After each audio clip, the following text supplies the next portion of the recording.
Hello and welcome to this week's episode of The Shooting Show. On this week's episode we've got a row rut double bill and we're joined by Mark Ripley for some air gunning action. But first up we're going to Argyll where we're met by Chris Dalton who heads out after a prize roebuck now that the rut is underway.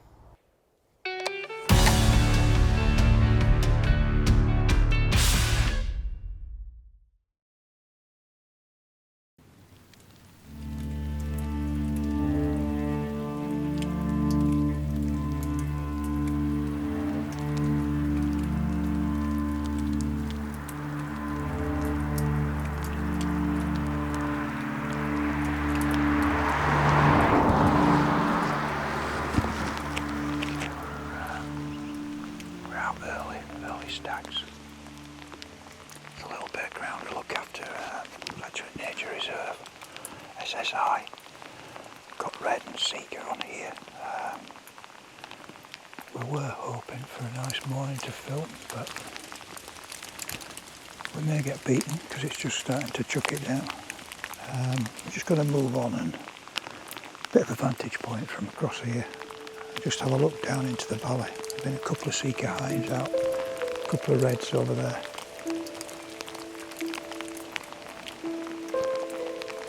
Not good.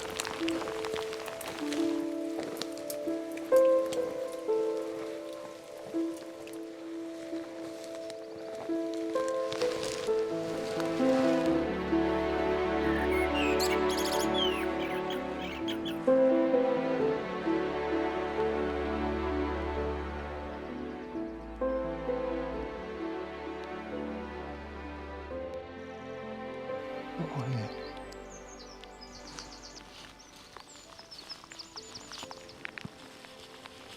That's it. It's not calf running about. Yeah.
Lovely. Fucking lovely. Well, I've been praying for rain for about 5 weeks at home to water the garden, but the one day I didn't want it to rain was this morning when we're going to try and film a stag, and it's absolutely bloody torrential and I don't like stalking in the rain, so we're sacking it. That's a good night from me.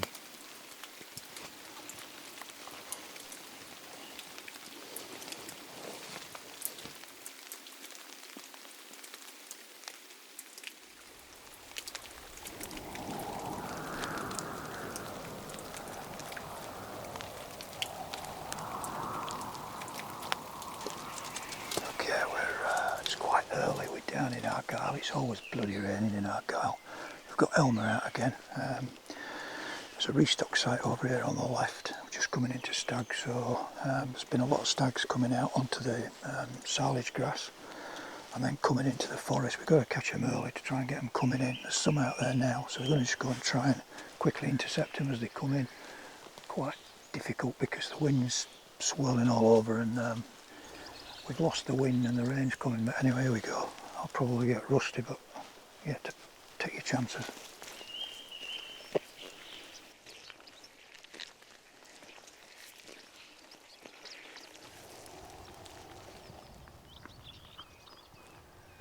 One from the three's the knobber.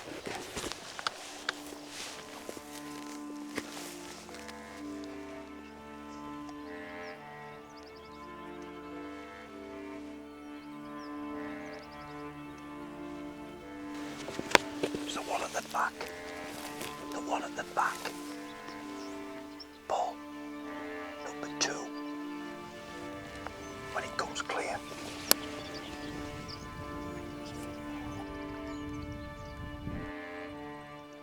Paul, can you see him?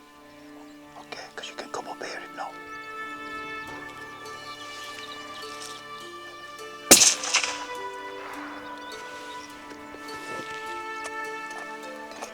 You all right?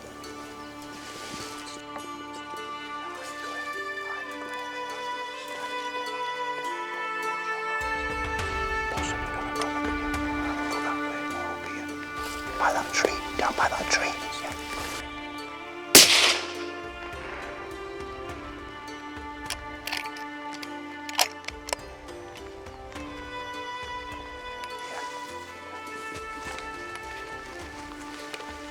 Right, we'll do is we'll go find this one, get it into the field, and then we'll come back for that.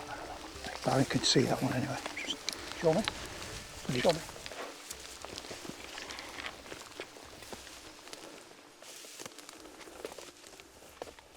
Good girl.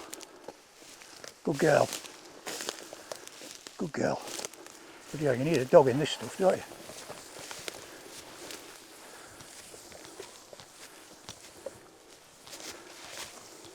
Okay, ideal really, as we wanted. We don't really want to shoot any big like this time of year, but I don't know, we've seen maybe a dozen reds on it this morning. Yeah. That first group were mostly high. There's a little knobber with them, and then these two came in after the shot. So, do you know what? Argyll is a bloody wet hole. Yeah. I think I'll be glad to get back to Costa del Ayrshire. The beauty of this is we can get the bike right in here. So we can gralk them and take them back onto the road.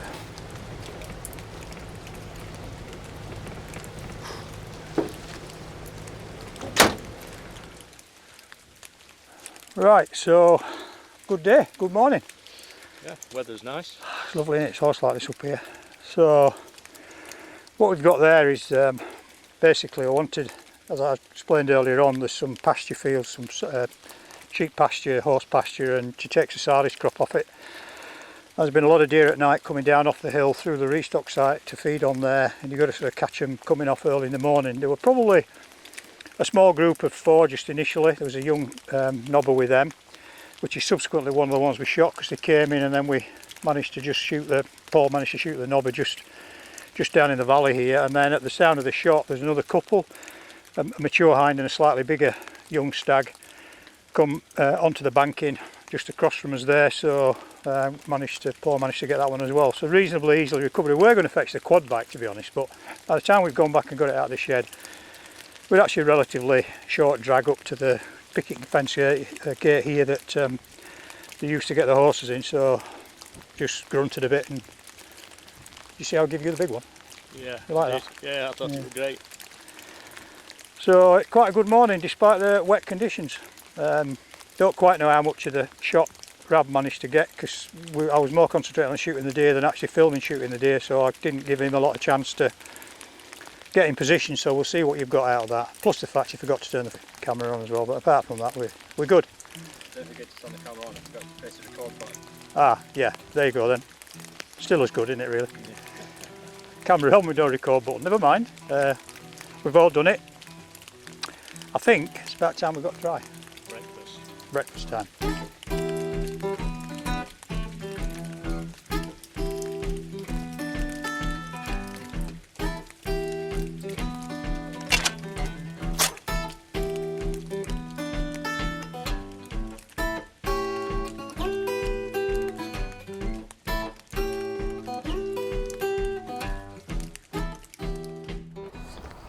Wet and windy conditions there, not making it easy for Chris at all. But now we're staying in Argyll as we're joined by Bruce Potts as he hopes to get in on some of the row action as well. Well, it's the beginning of July and we're up here in Scotland and it's the start of the stag season, and roebucks are rutting at the moment, which is nice. I'm going out, I normally go out before I go out stalking. I tend to walk like a walker or a dog walker, just scouting a particular area, just take a set of binoculars. Checking out area where the winds eddying around the woods and looking for frays and scrapes. So you probably see behind me there's a nice big peninsula there. You've got forestry and fields where the farmers are now cutting their silage. Normally the row are down on the lowland. They like to rut. The bucks chase the does on unimpeded fields, which is nice, where the stags will tend to be in the woods wallowing. So tomorrow morning we'll go out first light. We're going to start off on the lock side and see if we can find some roe, and then we'll progressively go into the woodland and stalk up hopefully on some red stags. But who knows, we'll wait and see what tomorrow morning brings. Right, we're down here at the lock side. Like we said, it's a good place to see roe deer in the morning. And we're just going to have a look on this headland because it's quite productive, so we'll see what's out. Yeah, look, there's a roe doe just come out the grasses. Is it a doe? Yeah, it's a doe. Let me just. These Steiners are good because they give you a good accurate range. That's 177. That's definitely a doe. Right, let's have a look. There might be a buck nearby. Let's have a look. Oh, there's another one over there. Another one just on the corner. That's 251 yards. I can't see his head at the moment. That might be it. It's another doe. Okay, we've got two does out. Yeah, one at 170, one at 251 yards. I think we'll sit here and wait and see if a buck comes out because it's a rut, and and if there's two does out, you pretty much assured a buck's going to come out as well. So we'll sit and wait. I think it's the best thing to do. Right, well, we've waited about an hour and the does were there, but no bucks turned out. So I think we're going to hedge our bets and go head into the forestry and see if we can see what we can see through there, I think.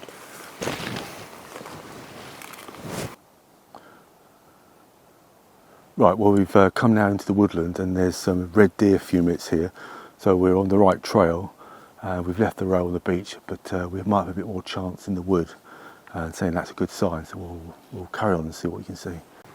Right, well, we're walking through the forestry slowly now, just looking out for signs of roe, frays or bedding, and it's quite good to have a bit of deer fence to the side because it tends to channel the deer in between the two bits of forestry, which we're going down to. Because if I go quietly here, there's a field at the bottom of this hill, and the deer tend to use this deer fence as a runway between the two, and then you nip into the field. So hopefully, if we're quiet enough, we'll see something in the field. So let's go down there now.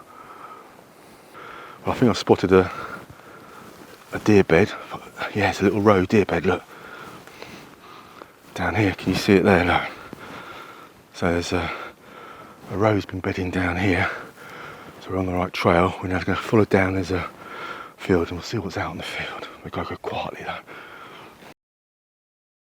Right, we're just coming down from the forestry where those deer beds and the frays were, and there's an open field here, and I've seen some movement out in the field, and I think there's two hinds.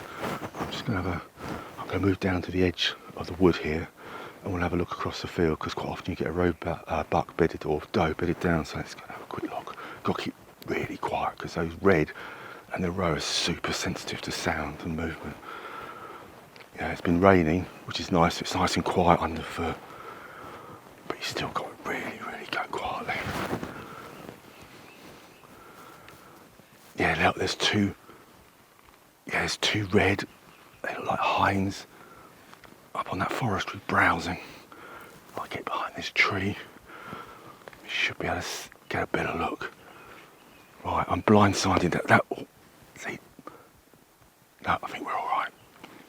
It's very difficult with all this fallen branches, but no, they're still out. They're all right. Okay, great. Let's have a good old look. Yeah, there's a hind and a calf feeding. Okay, great. We'll have a look because there's probably a roe buck in the grass. We'll have a good old look and we'll see what turns up.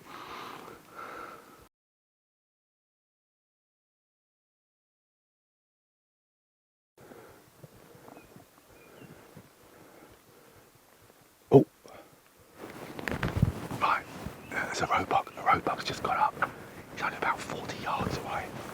Those red have moved up. We've been about an hour and a half. We'll sun's up, he's just going to get up and start feeding. But I've got to be, he's literally just 40 yards away.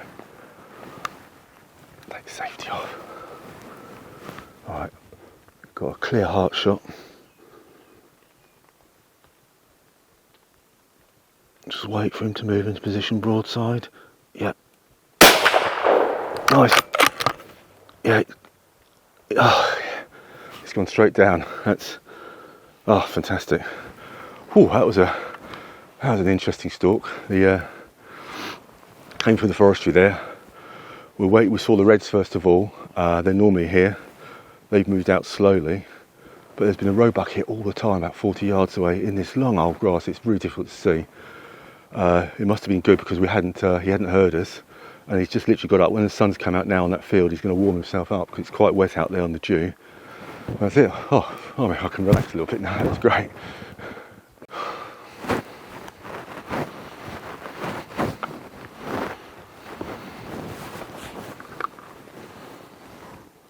Yeah, just touched the eye there. He's definitely went straight down, which is really nice. That was, yeah, that's quite a nice little buck up here for in Argyll. It's a little, let's have a look, 5-pointer. Yeah, we were stalking through the woodland. We spotted those 2 red hinds, which were feeding, but it's very difficult to see in this long grass here any roebucks. But I got a little glimmer of his antlers coming through as his head popped out.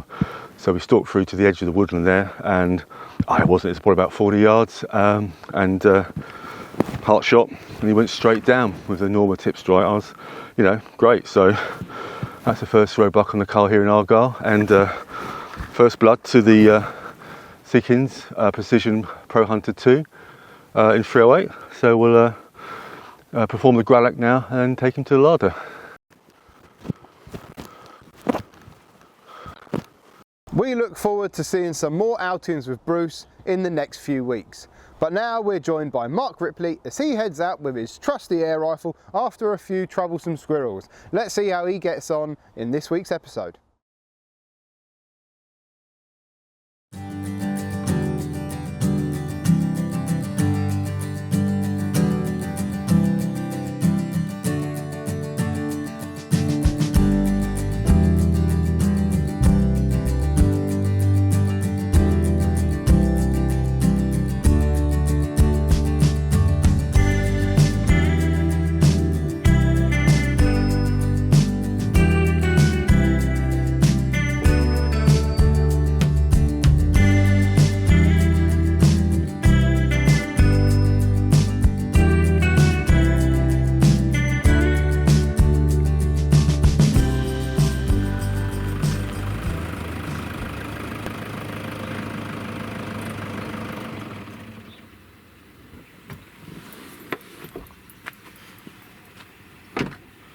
Right, so here we are back down the dairy farm once again.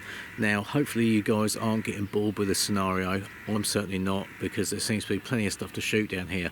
So I've come down yet again to sit in the yard and see if I can knock over a few of the crows and the pigeons and that are coming in feeding on the maize there. I brought with me the Daystate Delta Wolf, nice little rifle this, and very, very accurate. So I'm hoping that with that tucked into the barn again, I should be able to get another morning of some good sport.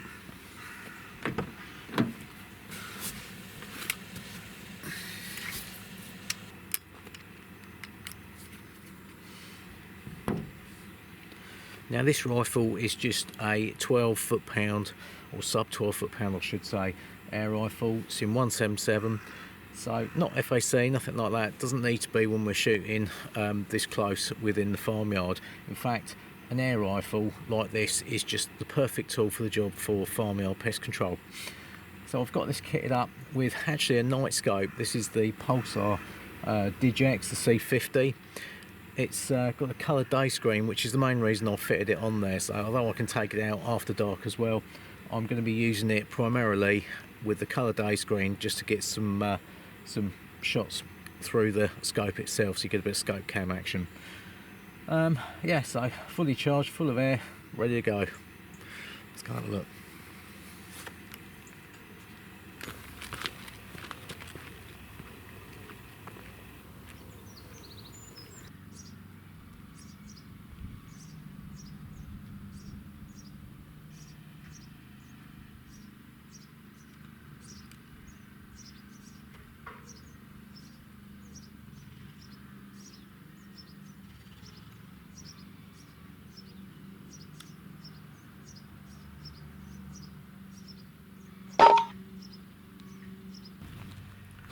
quite surprised that silly bugger sat there that long. He was only about 25 metres from me. He was just sat up on the garage, and he'd obviously seen me, but oh well.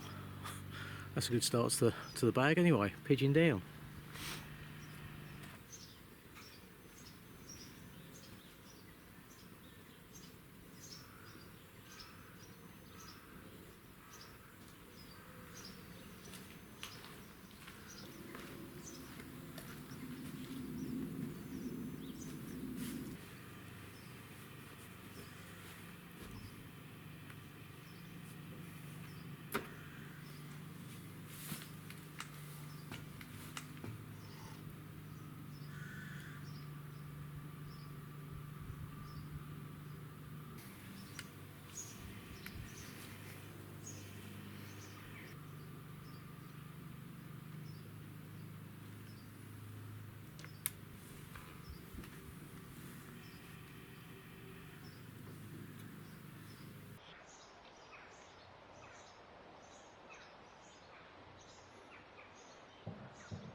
Just like that, magpie down.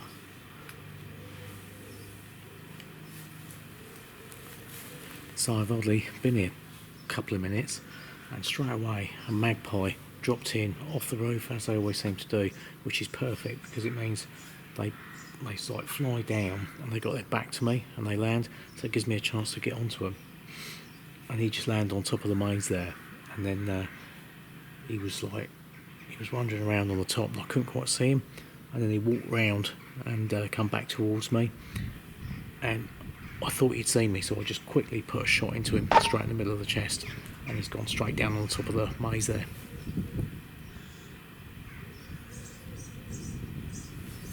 Alright, see what else comes along.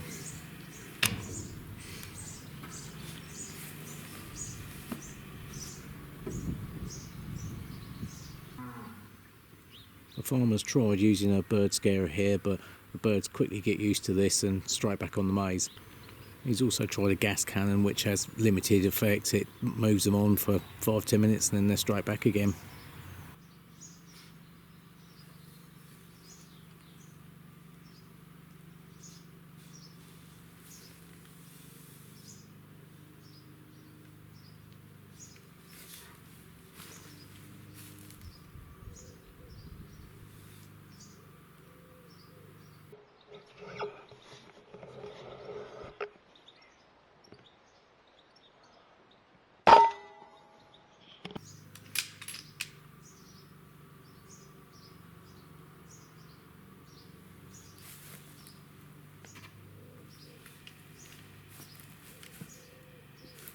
That's 2 magpies down.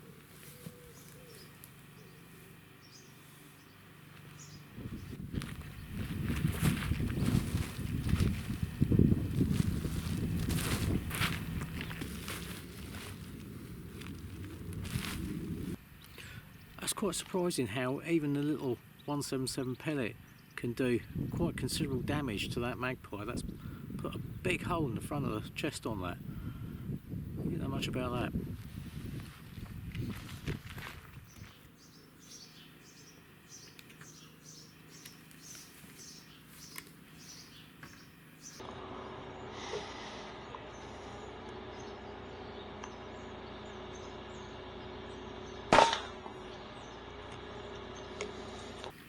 Well, that crow just landed on top of the container there. And he was sat there looking round.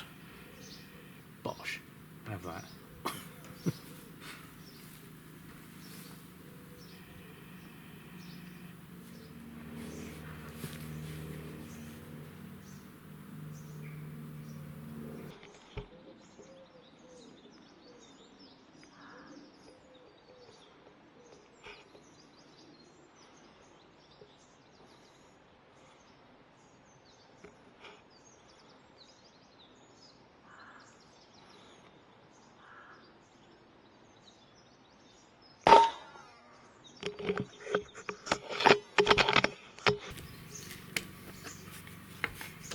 Give the mag a little top up, I think. So I'm using the Sovereign Range Masters here. These are the 8.44 grains, 177s. Very accurate little pellet though in this rifle.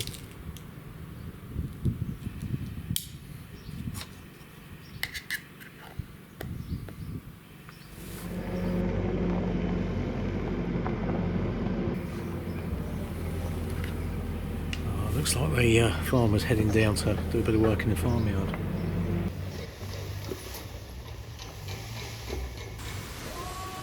With the amount of holes that the birds have pecked through the cover on this maize, the farmer's having to replace it. This will probably take a bit of time, make a bit of noise, so I think I'm going to move on. With everything going on in the farmyard, I think I'm going to stay well clear, have a little look in this wood, see if I can find a squirrel.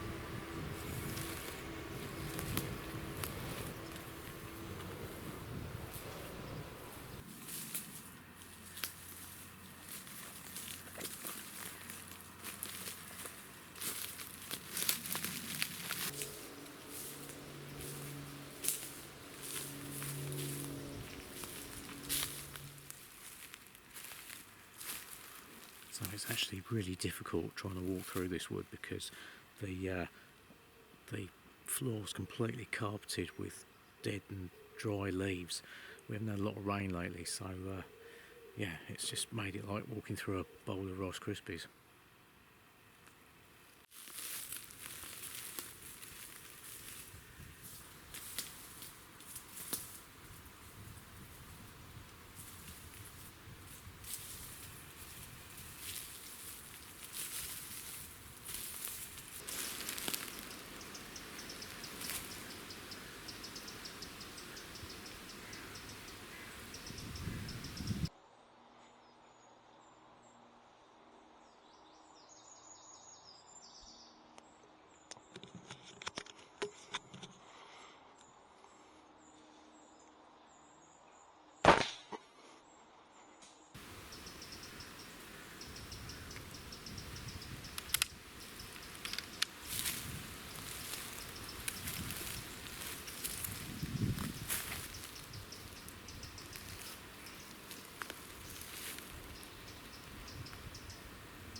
Well, that's turned out to be quite a nice mixed bag this morning. So, hope you've enjoyed the episode. Please subscribe, and thanks for watching. Some great action from everyone this week, and I hope you've enjoyed the show. Sadly, that's all we've got time for on this week's episode of The Shooting Show. Make sure you like and subscribe for some more videos, and if you're not a member of BASC, now's the time to join. My name's Chris Castle, and this has been The Shooting Show.